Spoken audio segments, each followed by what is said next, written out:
Elizabeth මඩ නාගෙන ඇවිදින්. මෙයාගේ වයසත් එක්ක මේ විදිහට තිබුණොත් මෙයාගේ ඇඟේ තුවාල එනවා. ඉතින් මම මේ හදන්නේ එලිසබෙත්ව නාවන්න.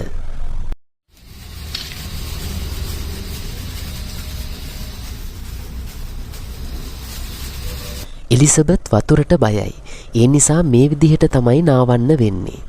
එලිසබෙත් කියන්නේ අයිතිකාරයෙක් නැති දඩාවතේ ගියපු පූසියක්. මීට අවුරුදු 2කට විතර කලින් එයා අපේ ගෙදර පැටව දැම්මා. දැන් අපේ ගෙදර ඉන්න රෝමියෝ කියන පූස් පැටියා මේ එලිසබෙත්ගේ පැටියෙක්.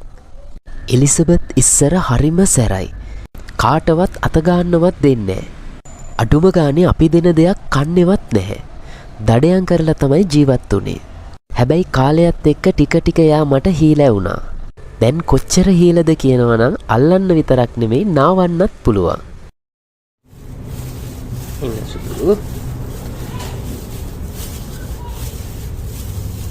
මෙයාගේ වතාවක් කන් දෙකේම කැන්සර් ආවා. ඒ නිසා ඔපරේෂන් කරලා කන් දෙක අයින් කරන්න වුණා. වැස්සකදී වුණත් දැන් කන් දෙකට එක සැරේම වතුර යනවා. ඒ නිසා එයා දැන් වැස්සට වගේම වතුරටත් හරි බයයි. කොච්චර කන්න බොන්න දුන්නත් මෙයා ගෙදරට වෙලා ඉන්න කැමති නැහැ. මෙයාට ඕනි නිදහසේ ඇවිද ඇවිද ගම වටේ යන්න. බඩගිනි වුණාම විතරයි අපේ ගෙදරට එන්නේ.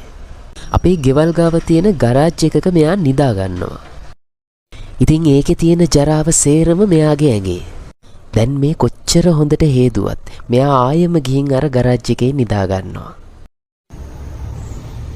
හොඳ ළමයා. එලිසබෙත් අපි හොඳ කෙල්ලනේ.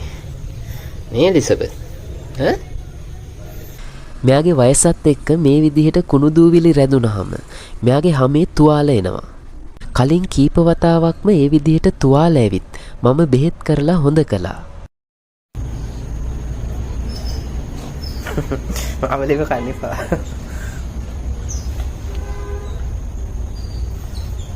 ඉන්න සුදු මලු දෙන්න.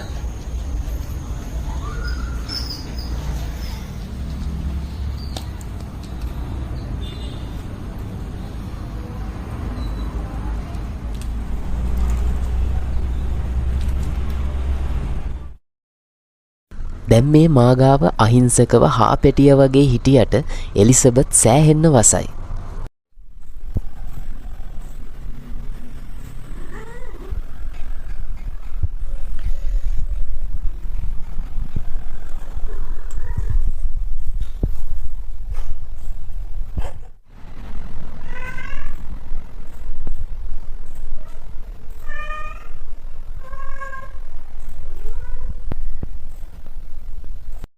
එලිසබෙත්ට දැන් වයසයි. මේ ගෙවෙන්නේ එලිසබෙත්ගේ ජීවිතයේ අවසාන කාලය. එලිසබෙත්ගේ සම්පූර්ණ කතාවම මම මීට කලින් වීඩියෝ 2කින් ඉදිරිපත් කරලා තියෙනවා. බලන්න කැමති අයට මං ඒවයේ ලින්ක් පහලින් කමෙන්ට් කරලා තියන්නම්. ඒ වගේම මගේ ආදරණීය මාගරීටා නවකතාවෙනුත් ඔයාලට එලිසබෙත්ව හම්බ වෙන්න පුළුවන්. මේ පොත ඔයාලට තැපෑලෙන් ගෙදරටම ගෙන්න ගන්න පුළුවන්. පොතේ මුද්‍රිත මිල රුපියල් 860යි. විශේෂ වට්ටමක් එක්ක ඔයාලට රුපියල් 680කට මිලදී ගන්න පුළුවන්. පොත අවශ්‍යයි මගේ මැසෙන්ජර් එකට පණිවිඩයක් තියන්න.